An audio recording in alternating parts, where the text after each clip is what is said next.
Basha, a 57-year-old Lebanese businessman and CEO of Basha Restaurant, has been accused of holding 3 underage girls at his Freetown residence for sexual exploitation. According to reports, Basha allegedly confined the 15-year-old girls for a week, administering hard drugs before engaging in sexual acts with them. Investigators say he locked the girls inside his home whenever he left for work. Basha is currently detained at Aberdeen Police Station for further questioning. Authorities have not yet disclosed whether formal charges have been filed. The case has sparked public outrage with calls for a thorough investigation into the allegations.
Wow.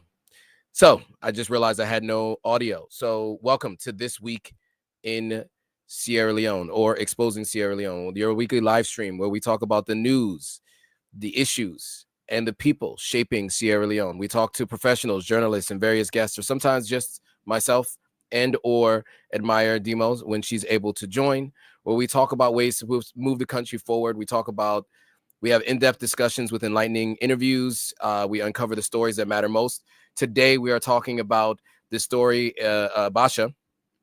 The gentleman who owns Basha Bakery is now in custody for allegedly harboring 3 15-year-old girls at his house for a week while he would go to work during the day and come back and do unspeakable things. So plenty to discuss here. There's been a ton of controversy within the country, in the diaspora, many people talking about it. Unfortunately, there were some videos that I wanted to share with you guys from folks who were influencers or content creators who are in Sierra Leone and of the Sierra Leone diaspora who spoke on this story. And what's interesting is you find 2 different sides to this story. When it comes to a story like this, generally in the West, right, it's immediate condemnation from the person who did the unspeakable acts. Today, that's how it is. You know, we have people like R. Kelly, who was known for doing stuff like this in the 90s. And obviously, he ended up getting arrested for something completely different later on. But, you know, these things generally today get addressed and are met with immediate condemnation. What I found was some people trying to explain away what was happening. And I definitely want to get into that. I just want to make sure that you guys can all hear me now. I heard that obviously I saw that I had no audio earlier, but can you guys all hear me now? Let me know. Give me a thumbs up so you know that, so I know that you can hear me. And I know you can also let me know where you're watching from. This is a serious story, so I think I just want to get right into it. Let me give you the details as reported recently, and then I'll give you my thoughts. So his name is Ahmed Basha. He's a 57-year-old Lebanese businessman and CEO of Basha Restaurant.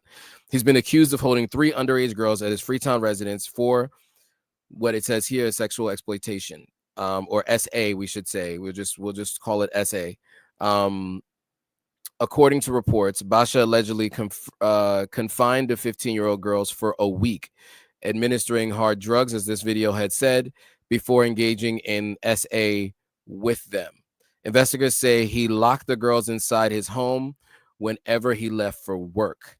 Basha was, at the time of this video, detained at the Aberdeen police station for further questioning. Authorities had not disclosed whether or not formal charges had been filed, as that video said. The case has sparked obviously public outrage.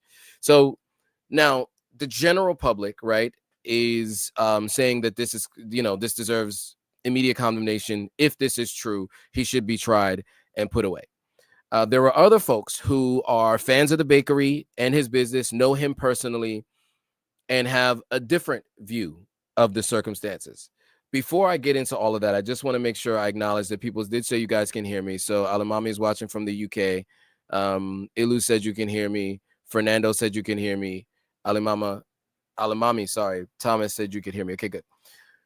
So good to know that you guys can hear me. So let's talk about this. I personally actually had a meeting at the Basha Restaurant just 4 weeks ago. In fact, I was applauding how they had remodeled the restaurant and how nice it looked. When I first started going to Sierra Leone regularly, I was staying at a place called East West, right off Wilkinson Road. And so I used to walk down from that hotel and go over to Basha Restaurant. So I'm very familiar with the restaurant, ordered there many times, recommended it to many of my friends, have met people there. Never met the owner, didn't know much about him, didn't even know that the restaurant was named after him. But now I've become clear of that based on this particular case. So let me talk to you guys about the polarizing and strangely polarizing sides to this. There's been quite a bit of victim blaming from folks talking about how these young ladies knew what they were getting themselves into. They were there for the money. And in fact, the way this was described by one of these social media content creators was that, in fact, it was almost as if it was consensual. Now, for those of you who are unaware as to why something like this has to be condemned and deemed illegal, is, for a number of different reasons. So think about why, when you're a child, you don't generally get tried as an adult. And that's because generally children haven't lived long enough, have enough life experience to be able to make decisions knowing necessarily the consequences of their actions. There's a desperation sometimes in Sierra Leone for young girls to go out and try to find a way for themselves because family doesn't have it. And sometimes family even is complicit in this. And so these young girls don't know the long-term impact of the actions that they're taking, right?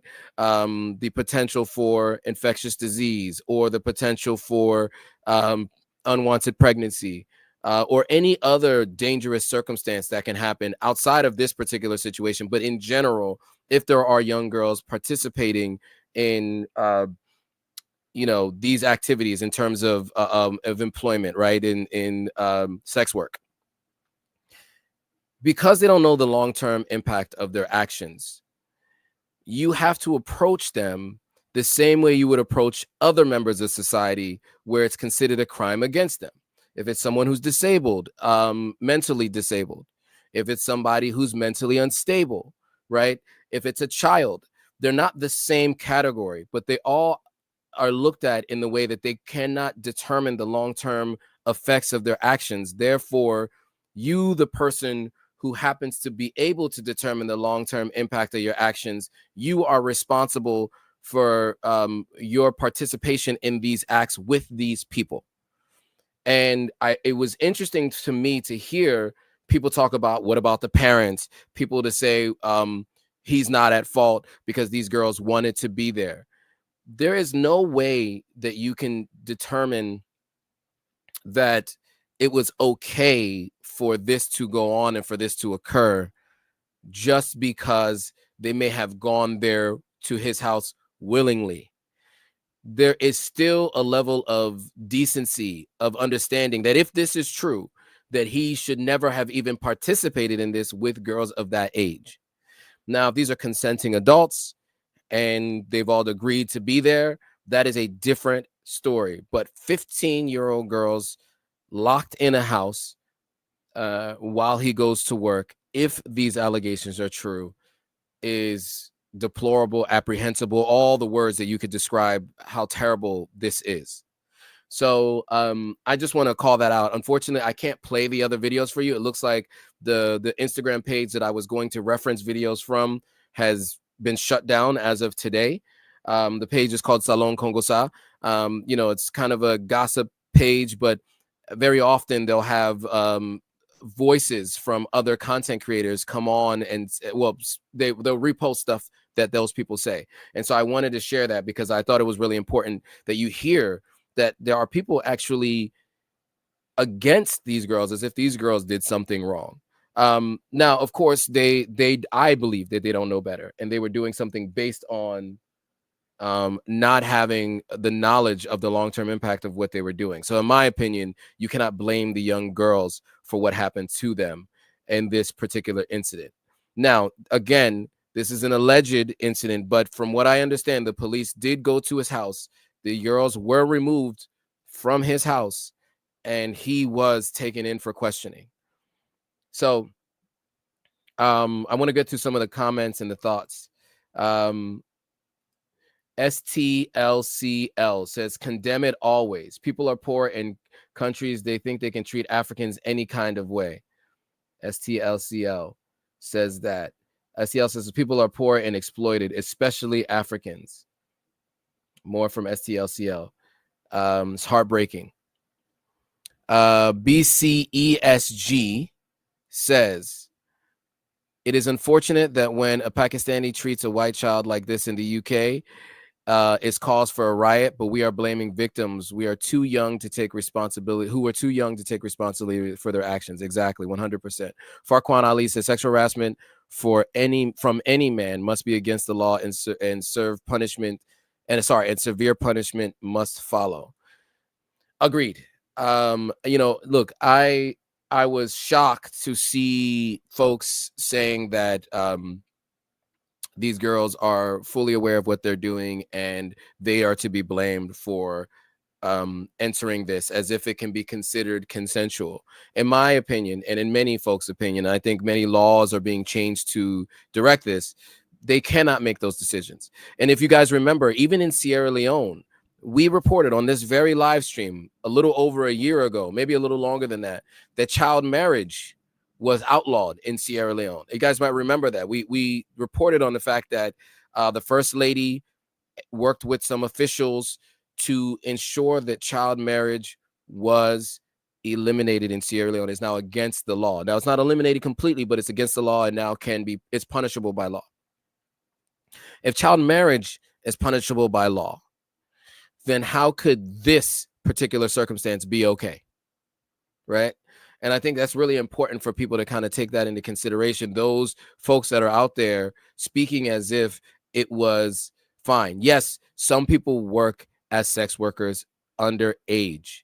That does not mean that what happened here is okay, right? There are two things happening at the same time. There is the abuse of children, and there is the desperation of people that lead to sometimes children being in the workforce, and not only being in the workforce, but being in career paths that children have no business being a part of.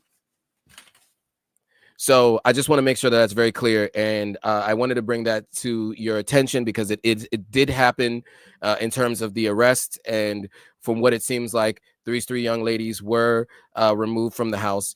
And there are many different stories about how it happened. Some people say that their parents called the police. And these young girls were saved while he was at work. There are other stories about how it all went down, but in the end, we know that he was arrested and taken in for questioning, and the three girls did leave his house. I want to say that the person who had made the statement about them being basically adults, there's reference to apparently a video of these young girls dancing provocatively. And so there was, I guess, a way of blaming them as if they're still not children. That does not excuse this behavior, regardless of what video you can find of these young girls. It's not okay. And so just wanted to call that out because, you know, although we love our country of Sierra Leone, we also have to call these things out and make sure that as they happen, we are making people aware that they are happening so that we can we have recourse in the future for things like this if we were ever to see them happen again. I've mentioned this on a previous live stream that, you know, there was a gentleman working for, and I'm using the word gentleman loosely. There was a man working for an NGO in Sierra Leone. I was told by his coworkers, he had long left the country, but I was told by his coworkers when he was there, he had these kind of similar proclivities. And, you know, sometimes the parents of the young girls were okay with it because their assumption was that he was coming to save the day. It was a person of European descent. In fact, I think he was Australian. And he would, I mean, I know Australia is not in Europe, just to be clear, but he was, his lineage led back to Europe. He apparently was working for this NGO. And my question was he there to work for the NGO to do good? Or was he taking that job so that he could satiate, or what's the word? You know, his taste, right? For underage girls. Be trying to be very careful how I describe this stuff, because YouTube, Instagram, and stuff, they will block people's channels and things like that for talking about these kinds of things, because generally they're looking at the transcript and looking at the verbiage that is used, and sometimes they miscategorize it as someone who is endorsing that kind of behavior. So I'm trying to be very careful how I describe it. That's why I'm choosing my words carefully, but be very clear. I am condemning this behavior 100%. Okay, just to be very clear. And this is not just the first time you see this. This happens often on the continent of Africa. It's been said in the comments here, and I will tell you, I have yelled at people out the window when I see something that just doesn't look right. Like it's a clear situation. I'm like, if I'm driving by somewhere, I've honked and yelled out the window at somebody for doing something like that. I mean, you can't always do something about it. You can call the police and try to see what you can do, but very few times are they going to investigate these kinds of matters unless it reaches this kind of level of this kind of a situation where these girls are in a house. Somehow a parent, according to some reports, was alerted and they were able to come get them. For a week, according to the reports, these young girls were being held basically hostage in a locked house while he went to work at, you know, his restaurant or wherever he went around, and then came back home and did the unspeakable. So I don't want to spend too much more time on this story. You guys got it. You understand what happened. There's plenty of news outlets covering this. Sierra Loaded, which is an outlet that I tend to follow in Sierra Leone, they reported on this. AYV in Sierra Leone reported on this. And then many of the Sierra Leone blogs and blogs reported on it as well. So you can go find the story and the speculation around how he was caught. And we will follow this, you know, as time goes on. The more information I have, the more I will be here to follow this story. All right, so moving on from that incredibly ridiculous story, I can't even believe that is something that we have to talk about, you know, in 2025 about Sierra Leone. But unfortunately, that is the case, and we did have to talk about it. Moving on to a more a story that is about the advancement of Sierra Leone, and that I'm more happy to discuss. And that is, and I will say this, I have been not able to overlap my time with Idris Elba's time in Sierra Leone. And it's unfortunate because he is someone who I've been wanting to get in touch with to talk about what he's planning on doing in Sierra Leone with the SHERBRO Alliance and SHERBRO Island. You know, everything that he had been talking about doing over the last couple of years, we've been following closely and reporting on it, right? And you guys might remember I interviewed Shaka Stevens, who's the grandson of the former president, Shaka Stevens. He and Idris Elba had been working together a great deal. I don't see him in any of these videos here, but they originally launched this project together, and they had been talking about it a ton. You know what? Before we move on, though, there's some other comments about the previous story, and I feel like I should get to those comments on Instagram because I don't want you guys to feel like I am ignoring those comments. So quickly, Majid says, or Magic says, they had an idea of what they're doing, but Basha knew better not to SA these underage young girls. They also said their parents and Basha should be held responsible and should be punished, because how your kids left home for a week and you don't care or know about their whereabouts. Yeah, I don't think you can hold the parents responsible unless they are complicit. There's a difference between you know, some neglect, or just a not an understanding of where your children are, and maybe they had gone to the police and just didn't know where their children were. We don't know what led up to what happened here. So because the reports are that the parents were the ones who alerted the authorities eventually, right? And so we don't know how much the parents were trying to alert the authorities of what was happening. If the parents were complicit, meaning they knew what he was up to, if this is in fact true, because it's still alleged, but if this is in fact true, if the parents knew what he was up to and they agreed to it, then I think they should be held responsible. Absolutely. But if they were just parents who didn't know where their children were for a week, I don't think you can hold them responsible for that.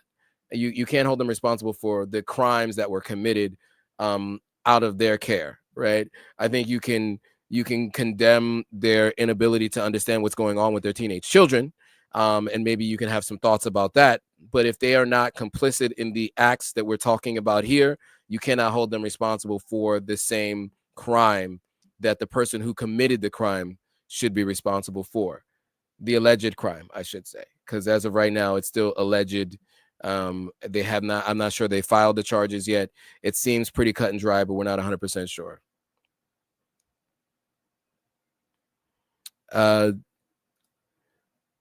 Annie says, nope, I couldn't imagine leaving my child there in that hole. Lord, I feel the mom's pain. I'm not sure if they left their children there or if their children took transport to get there. That we don't know how the children got there. So to be very clear, we don't want to necessarily put that on the parents because we don't know what exactly happened.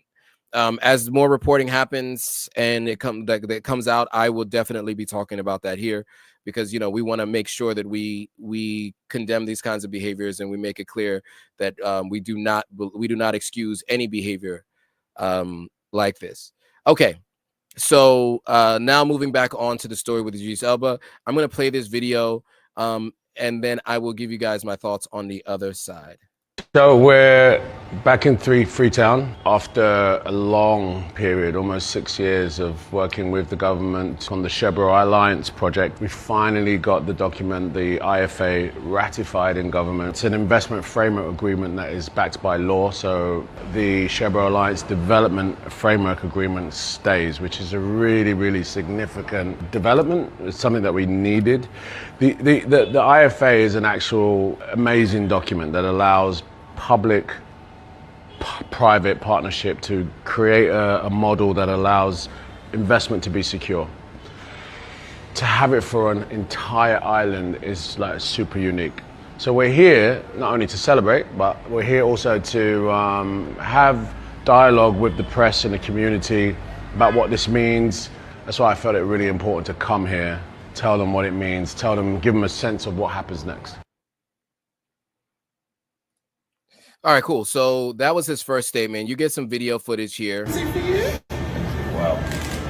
That's good.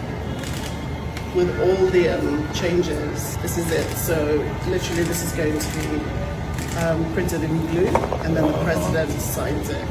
So this is a bill, right? This is a bill, meaning that this is permanently law, right? This is permanent. So I think this is really important because it shows that there is real belief that this is something that can happen and we can move this thing forward. I don't know if you guys remember, we talked about the SHERBRO Alliance project, talking about bringing jobs to SHERBRO Island. And basically the idea is making the Dubai of West Africa, right? West Africans, they set their sights on Dubai all the time, right? Like if you talk to people on the continent, even in America, right? You talk to folks like, everybody talks about wanting to go to Dubai. I have not been yet, but people keep talking about going to Dubai. And what keeps happening is low-skilled workers are leaving the continent and going to Dubai to work. So in essence, the idea of this island project that Idris Elba has been working on with Shaka Stevens is to be able to bring that same the positive elements of how Dubai was built and bring that to West Africa. So bringing in jobs to the country of Sierra Leone, bringing in tourism to the country of Sierra Leone, opportunity for investment for those who want to invest. That is what this is about. And if this goes off the way they'd like for it to happen, that will completely change the view, the environment, the economy of Sierra Leone. A major project like this requires construction. So that means contractors get work. All of the workers and the laborers who work with those contractors, plumbers, electricians, right? You got new skilled jobs because they're planning to do solar and wind energy. So the solar companies in Sierra Leone, other foreign solar companies that want to come in will be able to operate there.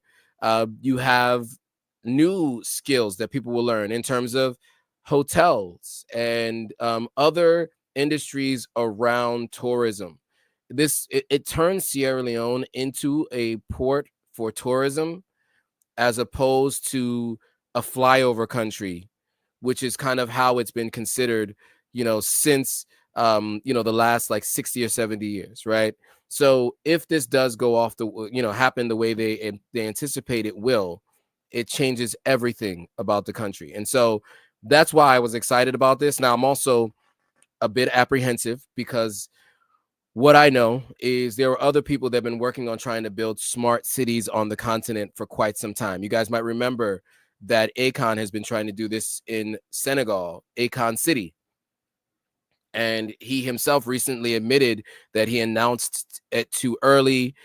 People were holding him under a certain time frame. Things had to be done. I know the lease on the land was up over a certain time, and they were going to ask him if he didn't break ground and get started, things were going to end. It does seem like what Idris has been able to do is a little bit more solidified in terms of not only did he do everything with the government, but I think before he did that, he brought in insurance companies and solar companies, wind companies, to show that he already had the private partnerships. And so now he worked with the government to get the public blessing and public partnerships. So the public-private partnerships that he mentioned in that first video is exactly what we're talking about here. This now allows him to move forward without ever worrying about any new administration or any, if there's a changing of the guard in the federal government. This continues to remain a priority and continues to continue to be built without having to worry about any interruptions. All right, so let me play another video because he has a couple of videos on this, and I thought it was interesting to share because I don't think people really know his background and his heritage. So let's hear him talk about that a little bit.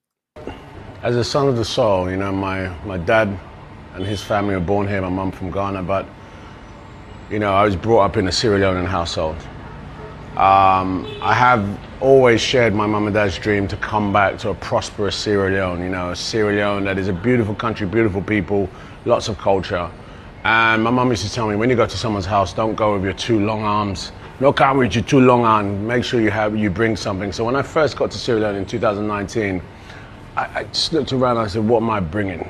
And then this opportunity to help develop our country via SHERBRO came. So for me, as a son of the soil, as someone that, is proud of being a Sierra Leonean, to be able to be part of a team that is allowing investment, meaningful investment, long-lasting investment, to come to Sierra Leone. And even though my part is a small part, but to be a part of that, it just means so much to me.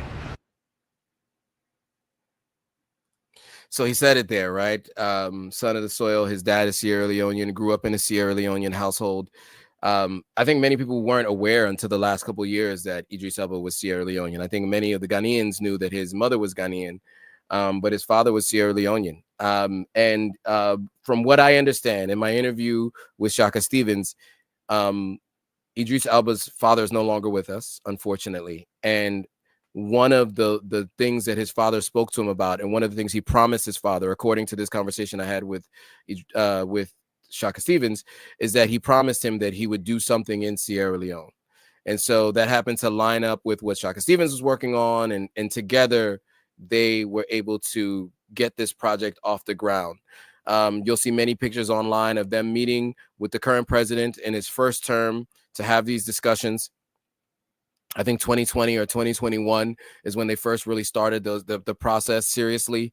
And to see it come to this point is just the next stage in a long list of things that need to be done to really get this thing off the ground. But as I said, if it happens, it will be an amazing feat. One more video on this, and then we'll move on to the next story.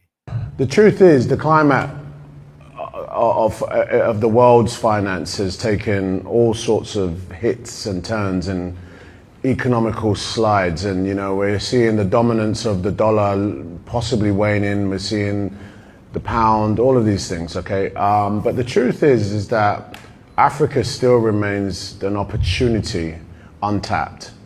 Okay, and the reason part of it is untapped is because there's a real sort of risk factor to Africa that is based on lack of data, lack of ROI, lack of that cycle of, I invested here for 50 years and I got my money back, it's a good investment.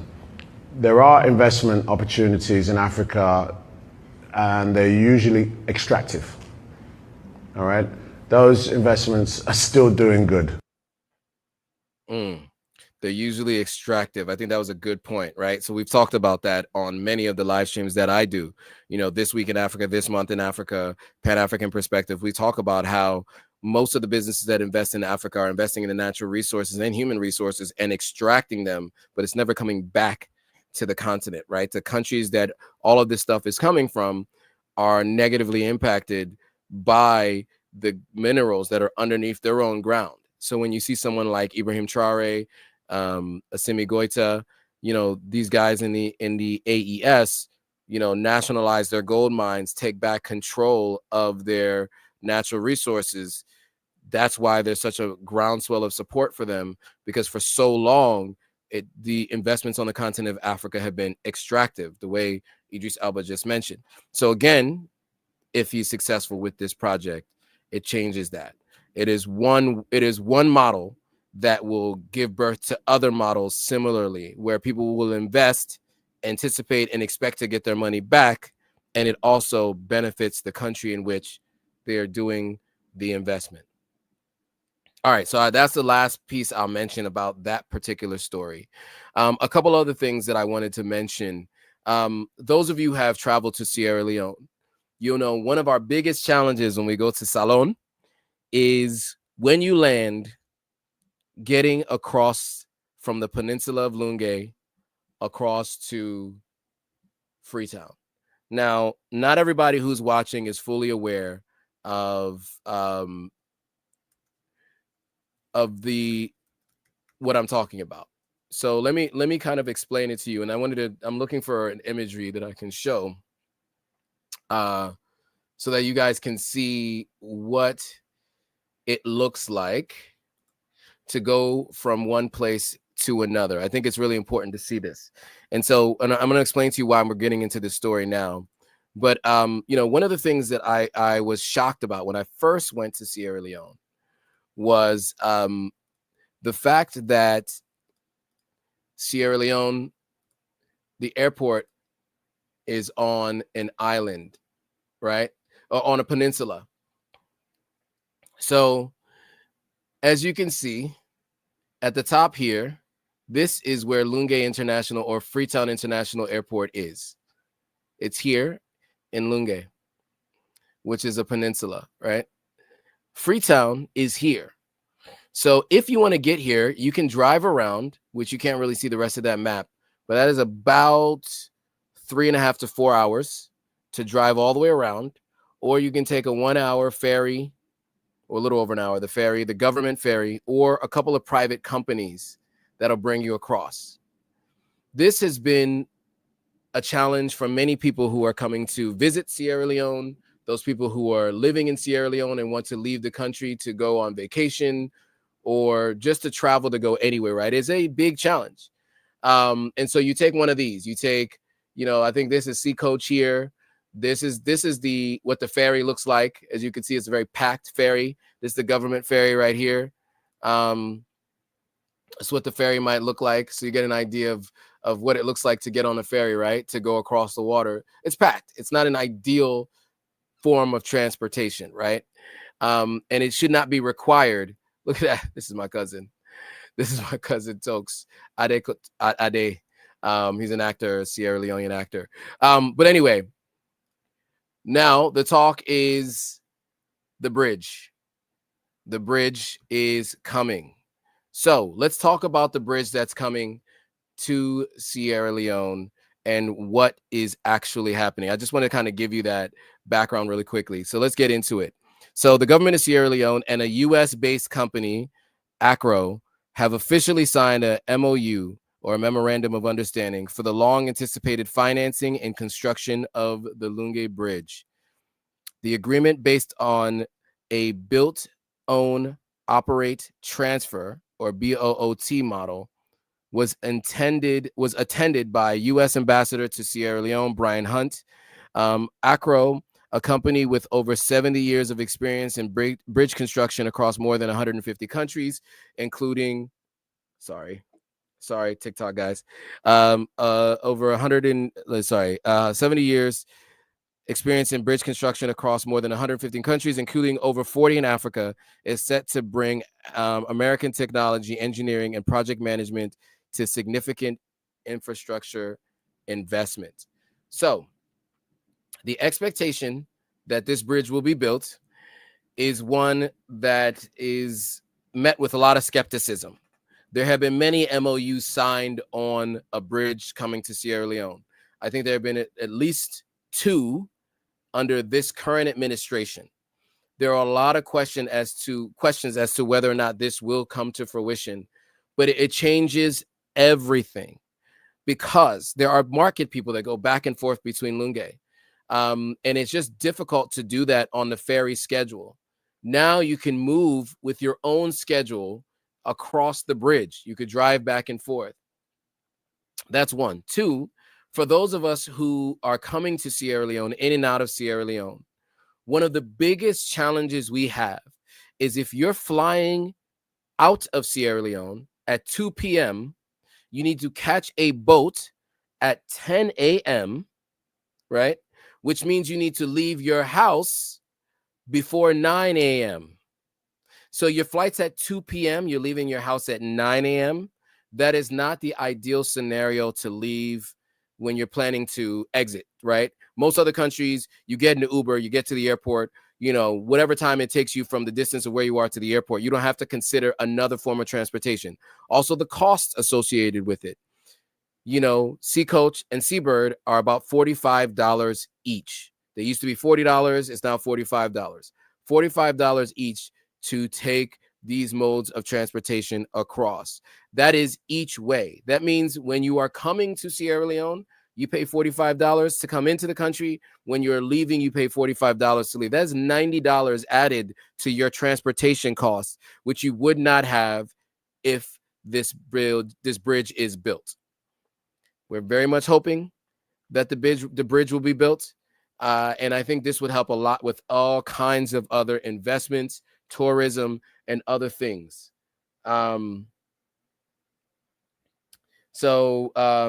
Mentality of a Goddess says, I have yet to visit there, but knowing my fear of water, my family laughs, says I would need to hire a private jet. You can't fly from a private jet onto the mainland. There is nowhere to go. I've heard mentality of a God said, I've heard the ferry is fearful. I think the ferry is generally fine. I mean, I've gone on the ferry, I think 3 or 4 times in, the last 6 years.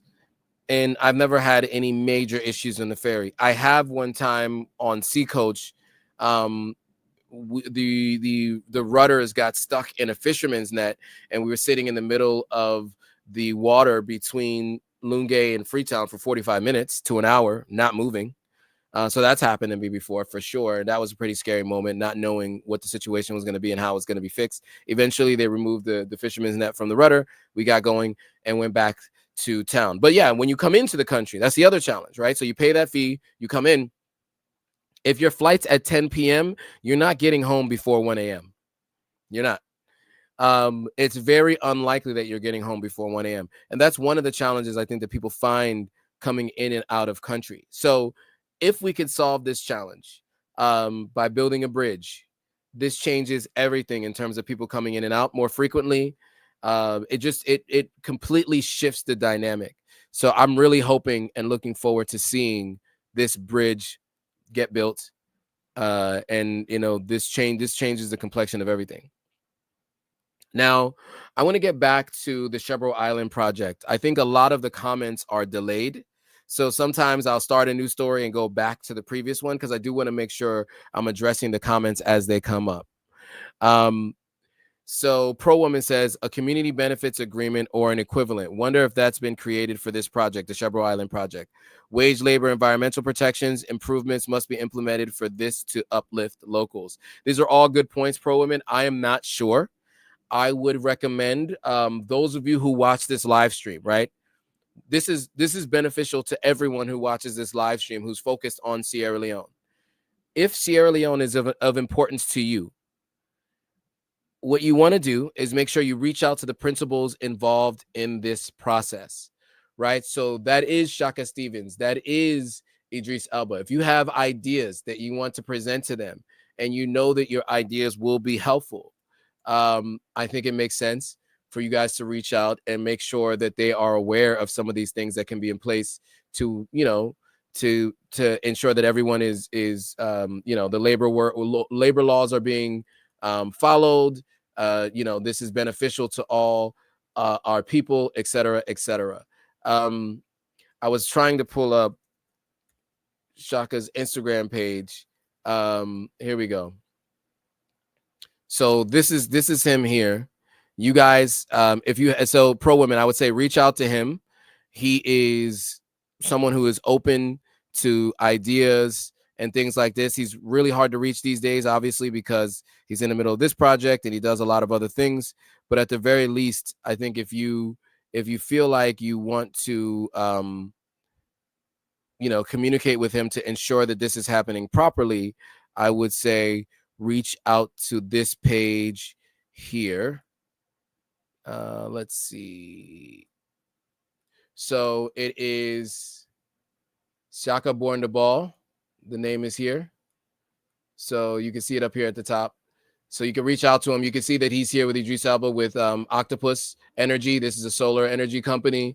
This is when he originally signed the agreement with Julius Matabio, the president of Sierra Leone. This is Shaka here. This is Idris Elba here. This was 2019, September 30th, 2019 is when they posted this. So this original meeting happened that long ago. That's how long this has been in the works.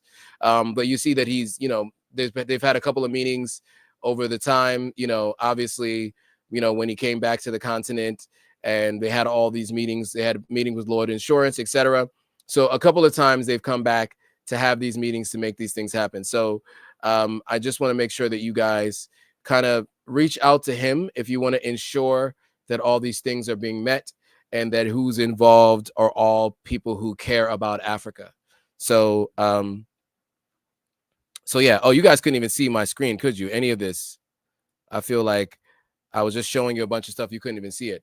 So let me go back here and I was just showing you guys this. So, this is the Octopus Energy meeting that he has up here, that Shaka has at his on his site.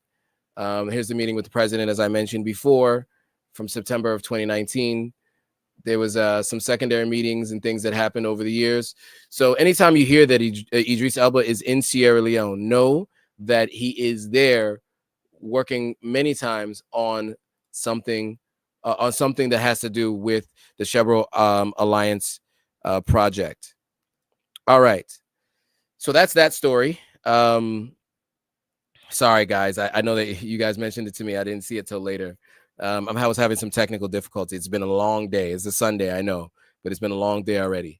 And that's going to be a conversation for next week. And I can tell you about what's been going on with the construction project in Sierra Leone.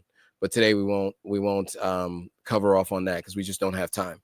All right. So some more stories that we want to go through. Other things happening in Sierra Leone and the diaspora. So there is a new ECOWAS chairman of ECOWAS. So ECOWAS, for those of you who are unaware, is the Economic Community of West African States. Okay. So there is a new chairman of ECOWAS. That is my co-host. Hopefully she'll be able to join. Maybe she will be able to. Let me message her and let her know that we are on.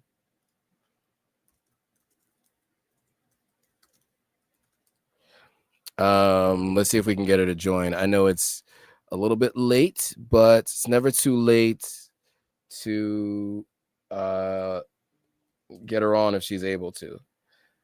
Anyway, if she joins, we'll bring her on and she can join in the discussion with the couple of minutes that we have left. Okay, so as I was saying, there is a new chairman of the ECOWAS. So Sierra Leone's president, Dr. Julius Maada Bio, has been appointed the new chairman of the ECOWAS Authority of Heads of State and Government, following the end of Nigerian President Bola Tinubu's two-term leadership of the regional bloc. The handover took place at the 67th ordinary session of the ECOWAS Authority in Abuja, where President Tinubu formally passed the emblem of leadership to his successor. The event brought together West African leaders and key stakeholders. Now, this particular press release did mention that this is the first time a Sierra Leonean president has been the chairman of ECOWAS. But from what I have seen, Siaka Stevens I, which is the second president of Sierra Leone, the grandfather of the person who we were just talking about in the last story, he was apparently chairman of ECOWAS at one point in time as well. Anyway, President Tinubu, who began his tenure as chair in July 2023 in Guinea-Bissau and was re-elected a year later in Abuja, described his time in the office as a profound honor and a privilege. He thanked his fellow heads of states for the trust that they placed in him and expressed confidence in the region would continue the path of peace, stability, and prosperity. So what is President Bio's plan? In his acceptance speech, President Julius Maada Bio commended Tinubu for laying a solid foundation for peace and economic recovery. He shared 4 priorities for his leadership. 1, restoring constitutional order and strengthening democracy. 2, improving security cooperation. 3, advancing economic integration. And 4, boosting institutional credibility. President Bio acknowledged the complex challenges facing West Africa, from terrorism and political instability to transnational crime and youth unrest. He also highlighted the growing demand for citizens for transparency, accountability, and inclusion. So with that, I want to play a video for you guys so you guys can hear a little bit more about what actually took place and how this all went down.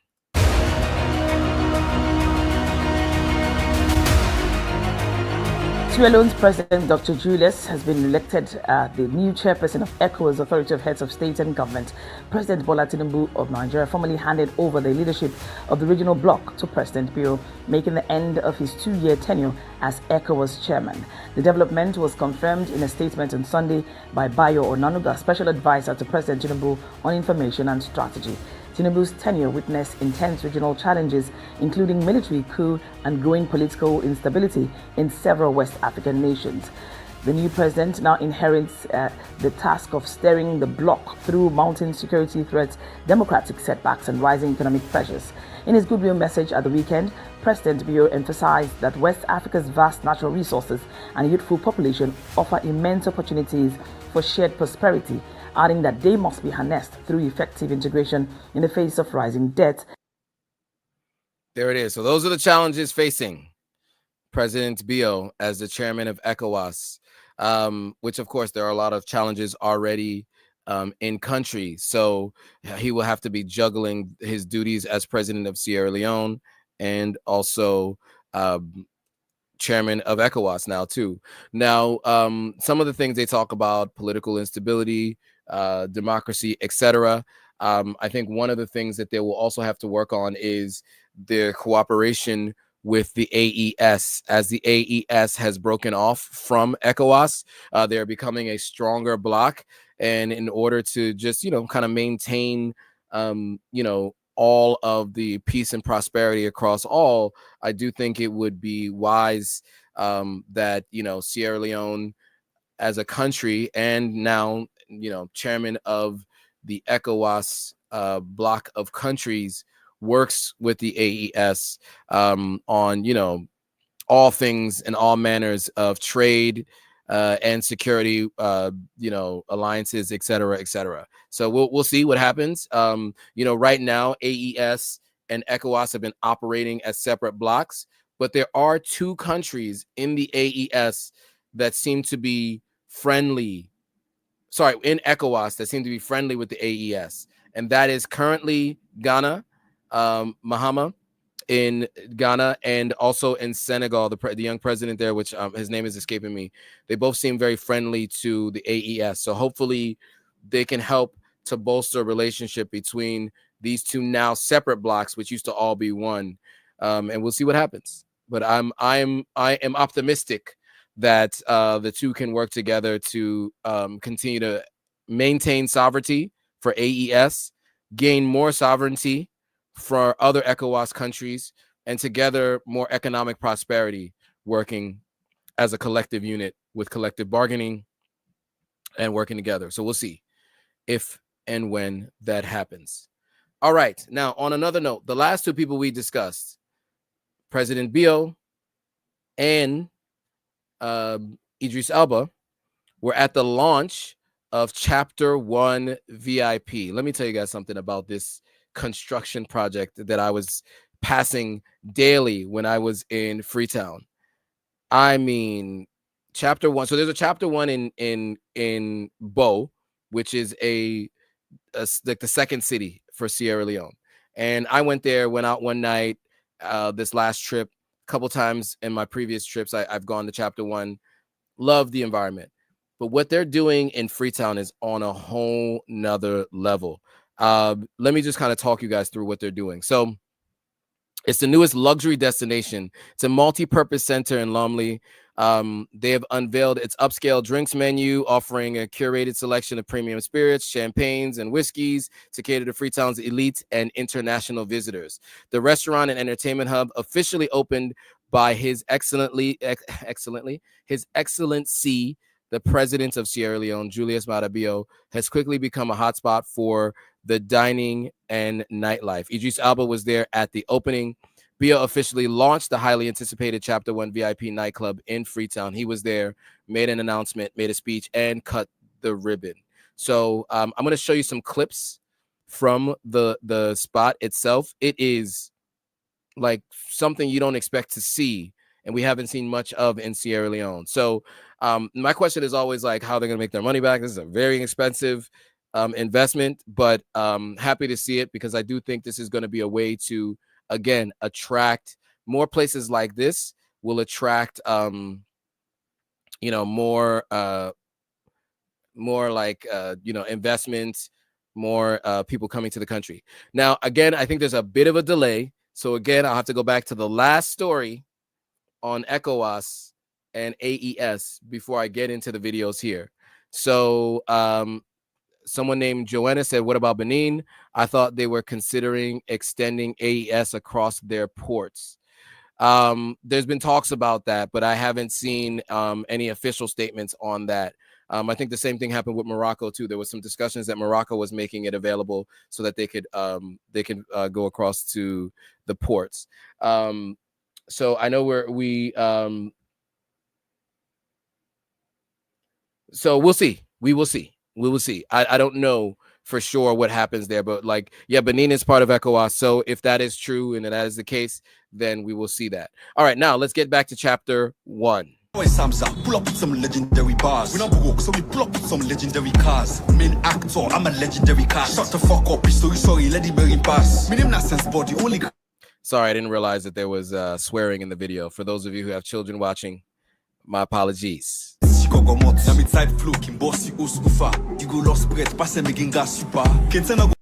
Nothing is carved in stone. You know the night is young. I'm feeling good, I'm in my zone. Run me a fat big blonde. And now them double. Obviously, she's the staff. I don't know why they're showing her. I thought they were going to show more of that, but look, here we go. Everybody with me got It's the nightclub. I mean, you guys see it.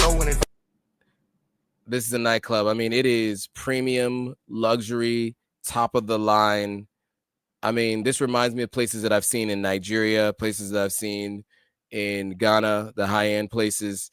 You know, when I get to Sierra Leone, you know that I have to do a tour of this place. You guys will get a chance to see me do a tour of this place. I have to, right? Like, of course, because, you know, I'm always trying to get it to some of the places that people want to see. So I will absolutely get there. There are more videos online. You can check them out online if you want to find out more about it. But I thought it was really interesting. Everybody has been talking about this for months, the opening of the Chapter 1 lounge. I'm not really much of a nightlife person. I've done all the nightlife I could possibly do. I've done enough for myself and all of you watching. Trust me. You know, I'm a little older. So, you know, my nightlife days were 15 years ago, 10 years ago, 15 years ago. It was a lot.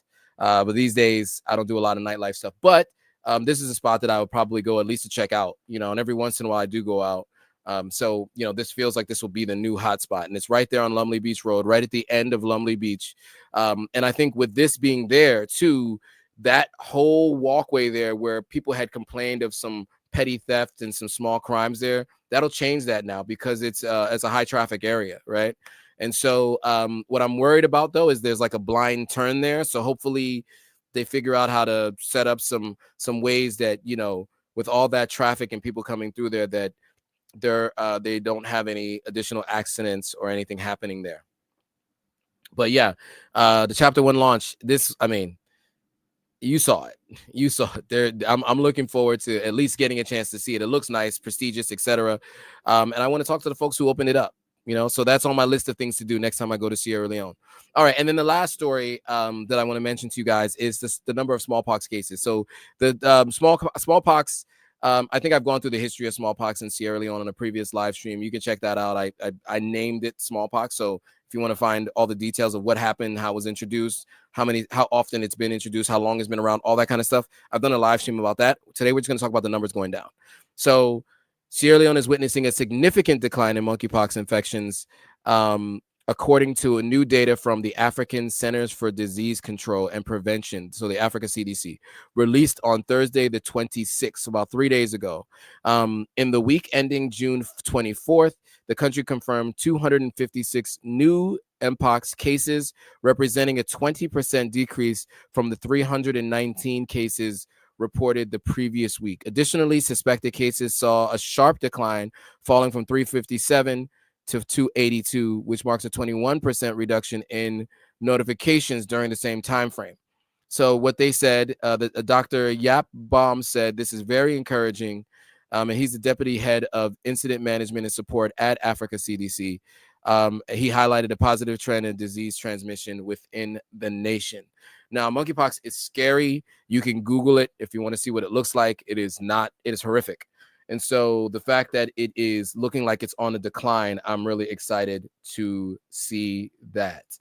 So yeah, I myself, when I was in Sierra Leone, there was a lot of conversations about not shaking people's hands. People were doing like elbow bumps and stuff like that because everybody was nervous about monkeypox. And so it looks like though it has reached it has begun to decline. And I think with more knowledge and understanding, people will be aware that this is something that you need to pay attention to, be careful of, and to do your best to prevent from spreading in the infection or catching the infection yourself. Okay, so with that being said, that is about it. That's all we got. There was a couple more stories that I just want to mention to you guys, so you guys just pay attention to. What were the other two stories that I wanted to make sure you guys were aware of?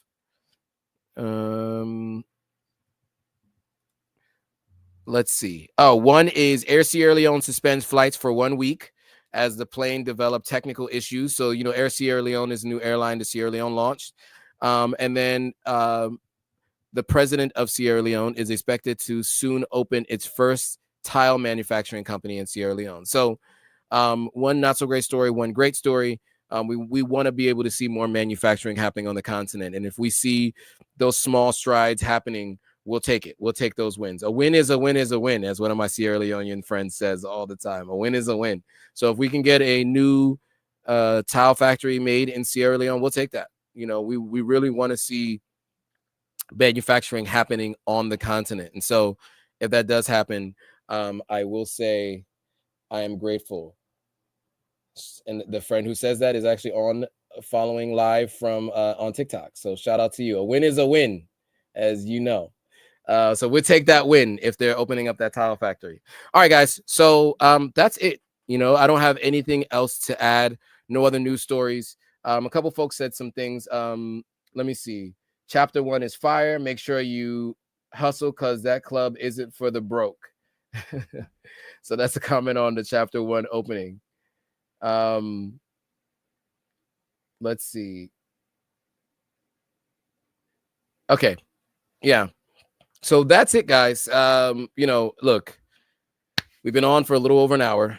I need to get back to my day. I have a long week ahead of me. And but yeah, so next week we'll have Admire on the live stream to talk about other things that we're not going to announce until later on in this week. So stay tuned. Come back tomorrow and Thursday. So let me tell you guys. So tomorrow I am going live on Pan-African Perspectives. I have a couple of things that I want to discuss. I will bring to your attention tomorrow. So make sure you tune in tomorrow at the same time, 5 p.m. Eastern Standard Time. We'll be live. I also want to mention this week in Africa is a new time, same day. New time, same day. So 10 a.m. Eastern Standard Time. You know, whatever time that is, Pacific, GMT, all of that. But 10 a.m. Eastern Standard Time, 7 a.m. Pacific is when we're going to go live for this week in Africa, this coming Thursday and subsequent Thursdays. It used to be later on in the day, but Gloria and I spoke about it, and we determined that it's best to move it till 10 a.m. Eastern Standard Time every single Thursday, or every Thursday we can go live. So make sure you tune in for that. We're going to go over this week's news in Africa. So make sure you stay tuned to that. All right, guys, with that, I want to say thanks again for watching. If you haven't already, make sure you subscribe across all YouTube channels. Subscribe to Authentic African on YouTube. Subscribe to Sierra Leoneans Killing It on YouTube. Make sure you follow us on Instagram. We are on our road to 600,000 on Instagram, and you guys are going to help us get there. We're on the road to 600K. Where are we at now, guys? The number goes up we're at 571. So we're on the road to 600K. We are 29K away from that. I think we can get there in the next 2 months. With your help, we'll get to 600K. That allows us to get in front of more people, to help change more lives for the better, and to help us do one of three things, right? Move, visit, or invest on the continent of Africa. Make sure you follow Sierra Leoneans Killing It on Instagram. She's always highlighting Sierra Leoneans in the diaspora and in country that are doing things for their community and others. And so make sure you follow SLKI, Sierra Leoneans Killing It. And they're across all platforms too. So Admire also has her personal pages. You can follow my personal page if you're so inclined. Mine is Joe Hatagua, hers is Admire Demo, and then she has all the other pages that she has, her hair braiding page and all the other things that she's doing, Admire Your Heritage, etc. So yes, all right, guys, I'm not gonna keep it going any longer. Again, I want to thank you guys for joining, and all of you guys who are always, you know, commenting and adding to the discussion. I want to say thank you, especially Farquan. You've been sorry, is it Farquan? You've been really you know, what's the word I'm looking for? The engagement's been high by you as of recent, so I appreciate that. Pro Woman as well. Pro Woman says chapter 1 opening to smallpox decrease, balance salon African coverage. Appreciate it. Thanks, Joe Hugs. Of course, always. We're gonna cover everything. We're gonna cover everything as possible. And Alamami too. You've been pretty you know, active as well. So I want to thank everyone who's been active, who joins the live streams to keep the conversation going. And those of you on Instagram who I haven't just called out, I want to thank you guys as well. All right, guys, we'll see you guys tomorrow at 5 p.m. Eastern Standard Time. Make sure you tune in. All right, see you then. Bye, guys.